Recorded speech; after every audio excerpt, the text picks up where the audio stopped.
Assalamualaikum dan salam Sarawak. Aku sayang bersama saya Majidah Hamdan. Fokus berita. Premier Sarawak Datuk Patinggi Tan Sri Dr. Abang Abdul Rahman Zahari Tun Datuk Bopeng menerima kunjungan hormat daripada rombongan Bank Pembangunan Sarawak DBOS di pejabat beliau di Wisma Bapa Malaysia Kuching pada Khamis.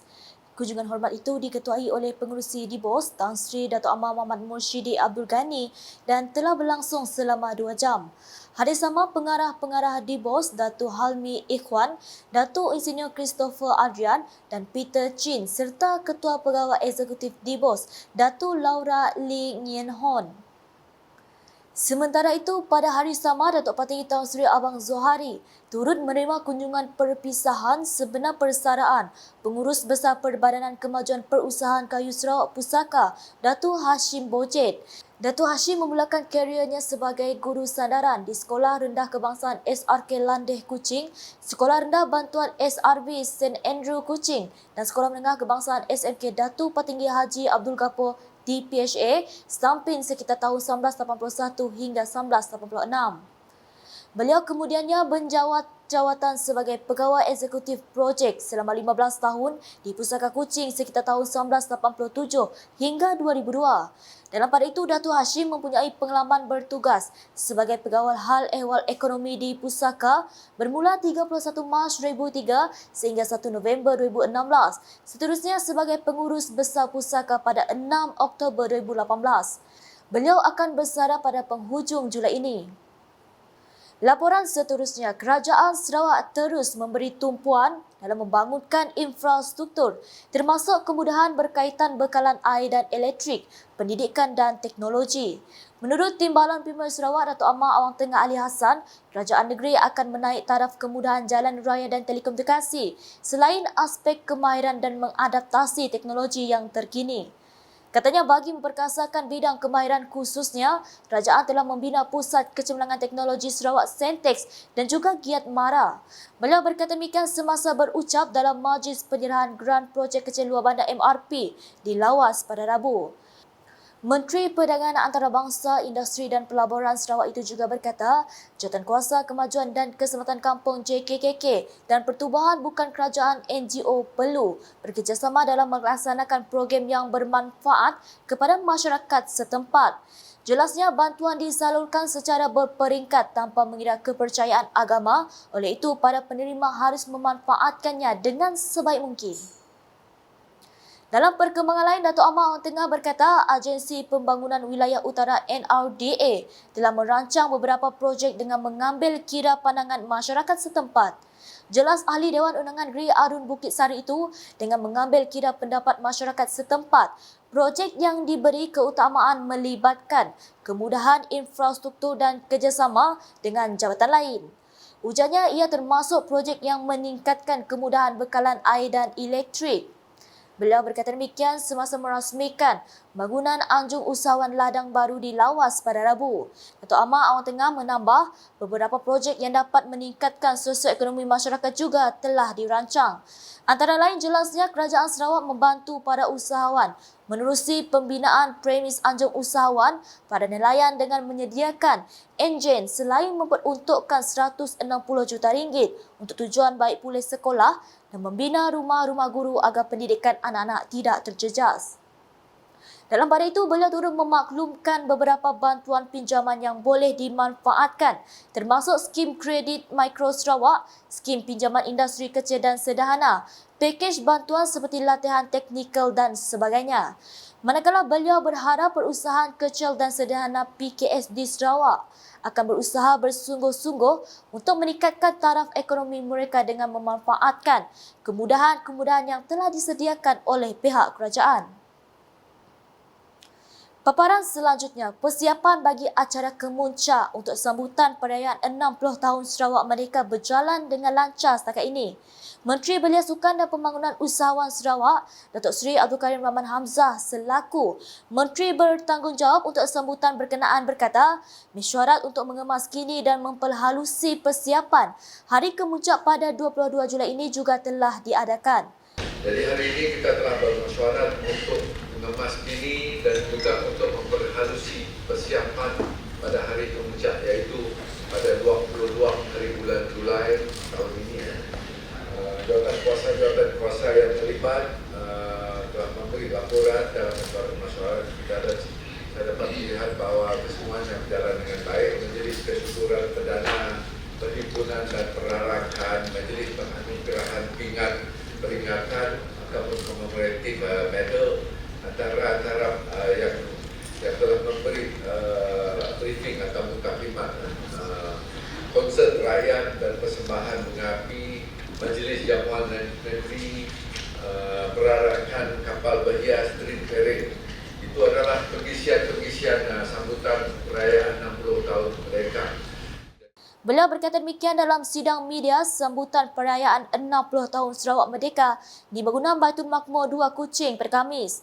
Datuk Seri Abdul Karim menambah dengan tema Sarawak Maju Makmur, majlis utama iaitu Majlis Kesyukuran Perdana akan diadakan di Masjid Jami' Negeri Sarawak pada 21 Julai 2023 jam 5.30 petang dan dijangka dihadiri oleh Tuan Yang Terutama TYT Yang di-Pertuan Negeri Sarawak, Tun Pensi Abdul Taib Mahmud serta isteri Toh Puan Datuk Patinggi Ragat Krudi Taib.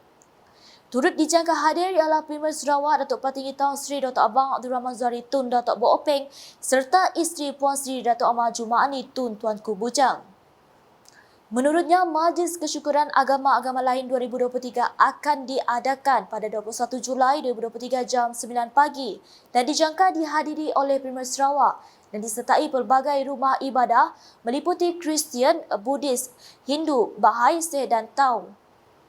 Selain itu, turut diadakan acara perhimpunan dan perarakan yang melibatkan 60 kontingen terdiri daripada kementerian, jabatan dan agensi kerajaan, institusi pengajian tinggi awam IPTA dan para persatuan dan badan bukan kerajaan NGO pelbagai etnik di Sarawak. Perhimpunan dan perarakan akan diadakan pada pagi 22 hari bulan Julai di Padang Sentral Kuching dan selepas perhimpunan dan perarakan, acara kemuncaknya pagi tersebut yang akan dihadiri oleh 60 kontingen untuk memamerkan 60 tahun, dan selain daripada itu ada badan-badan beruniform yang juga akan terlibat bersama. Jadi kesemua mereka yang akan terlibat dalam perarakan pada pagi itu ataupun kontingen ada lebih kurang 3.900 peserta. Selepas perhimpunan dan perarakan akan diadakan majlis penganugerahan peringatan Commemorative Medal. Dalam masa sama, Datuk Seri Abdul Karim memberitahu konsert rakyat akan diadakan pada 22 Julai 2023 di Padang Merdeka Kuching bermula jam 7.15 malam yang merangkumi 3 segmen iaitu pra-persembahan yang akan menampilkan artis-artis tempatan dan banyak lagi turut ditampilkan bagi kemuncak konsert perdana iaitu kumpulan unggul dari Indonesia termasuk persembahan drone 60 tahun Sarawak Merdeka serta pertunjukan bunga api yang turut dapat disaksikan di perkarangan foyer VIP bangunan Dun Sarawak.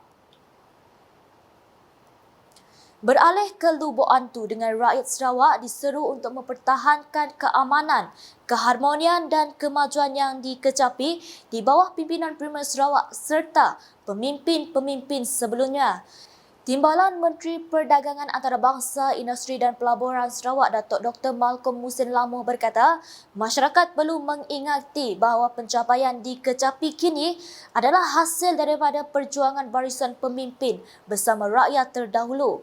Beliau dalam pada itu menekankan bahawa sambutan perayaan 60 tahun Sarawak Merdeka tahun ini amat signifikan dengan sejarah serta pembangunan yang rancak diadakan demi keselesaan rakyat. Datuk Dr. Malcolm berkata demikian semasa menyambut ketibaan konvoi Kembara Sarawak Merdeka pada Rabu.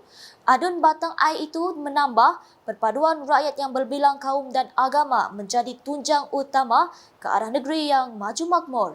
Justru beliau menyuruh semua pihak untuk mengukuhkan kerjasama yang lebih erat dan meningkatkan semangat perpaduan kaum dan integrasi nasional yang jitu agar Sarawak akan terus maju dan makmur. Sambutan perayaan 60 tahun Sarawak Merdeka peringkat Lubuk Antu turut dimeriahkan dengan pengisian program menarik seperti pameran digital, Sri Aman Kitchen dan program jualan keusahawanan yang akan diadakan serentak bermula 3 hingga 9 Julai ini. Dalam majlis sama turut diadakan simbolik penyerahan bendera 60 tahun Sarawak Merdeka oleh Timbalan Residen Bahagian Sri Aman, Elvis Didit, kepada Pegawai Daerah Lubuk Antu Richard Ngumbang. Dalam pada itu, Kementerian Pendidikan, Inovasi dan Pembangunan Bakat MEITD telah menganjurkan satu sesi perkongsian dan perjumpaan untuk meningkatkan kemahiran dan pengetahuan pekerja tempatan dalam kalangan pemain industri. Menurut Timbalan Menteri Pendidikan, Inovasi dan Pembangunan Bakat Sarawak, Datuk Francis Hardin Hollis, sesi tersebut bertujuan untuk mengurangkan kebergantungan kepada pekerja asing dan memberi lebih tumpuan kepada pembangunan laluan kerjaya pekerja tempatan sedia ada. Jelasnya, kehadiran pekerja bertauliah dan mahir dalam kalangan rakyat Sarawak akan dapat memenuhi aspirasi strategi pembangunan pasca COVID-19 PCDS 2030 untuk mencapai 30% pekerja mahir. Katanya, peningkatan bakat dan kemahiran pekerja tempatan adalah salah satu platform untuk mengurangkan kebergantungan terhadap pengambilan pekerja ekspatriat. Beliau berkata demikian semasa majlis penangguhan Synergistic Networking Session Industry Institution Engagement, Upskilling and Reskilling of Local Workers di Bintulu pada Rabu. Difahamkan seramai 120 peserta daripada 65 syarikat di Miri dan 56 syarikat di Bintulu telah menyertai sesi tersebut yang dianjurkan bersama Pusat Pembangunan Kemahiran Sarawak PPKS Miri, MBOD dan Universiti Malaysia Sarawak Unimas Holding Sdn Bhd. Sekian edisi malam bersama saya Majidah Hamdan. Berita lebih lanjut boleh didapati di semua platform media sosial UKAS termasuk portal ukas.sarawak.gov.my dan UKAS channel di YouTube. Sebelum mengakhiri berita UKAS edisi malam ini, saksikan suasana konvoi kembara Sarawak Merdeka di daerah Lubuk Antu. #Mebafakta, salam UKAS.